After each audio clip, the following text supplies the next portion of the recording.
But like, what do you think? What do you think are some unique challenges to being a smaller creator, and how have you dealt with them?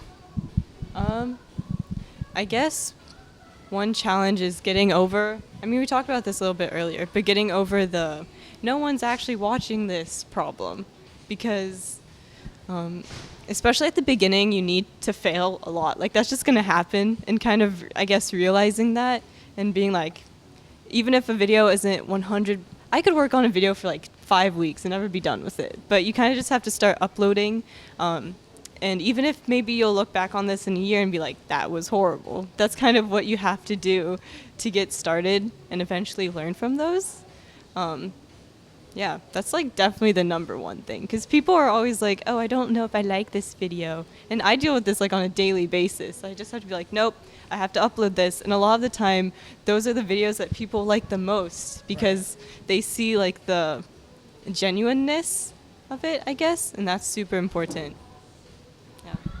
The stuff that I put no time into gets the most views on my channel, and anytime I dare to act like a cinematographer, anytime I dare to put the most B-roll into something, anytime I dare to actually go and put it tanks.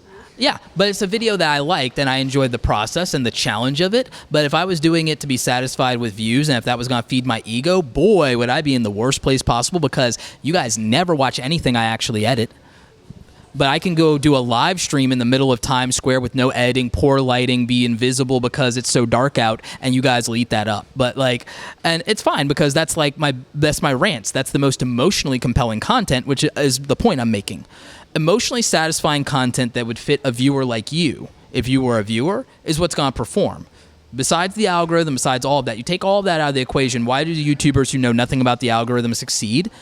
They're charismatic, and they have an emotionally compelling element, whether it's education, inspiration, or just who they are. There's someone who, if they literally walked into a room of strangers, would walk out with friends.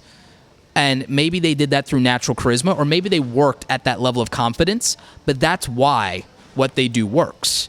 You can have all the fancy camera gear, you could have all the fancy editing in the world, and if you make a video that's emotionally flat, it won't do anything for anybody. Least of all you as a creator, so, yeah. What are your thoughts on making content for an audience of one, making content just for yourself? I think you have to find something that you really like to do. I mean, for me, like, since I'm kind of a competitive person, it's that improvingness, that's not a word.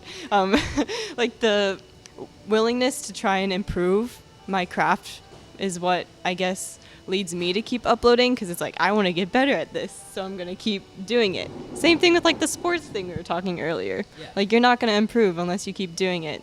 And I guess it's my stubbornness and like competitive nature that made me keep uploading for so long when no one was watching.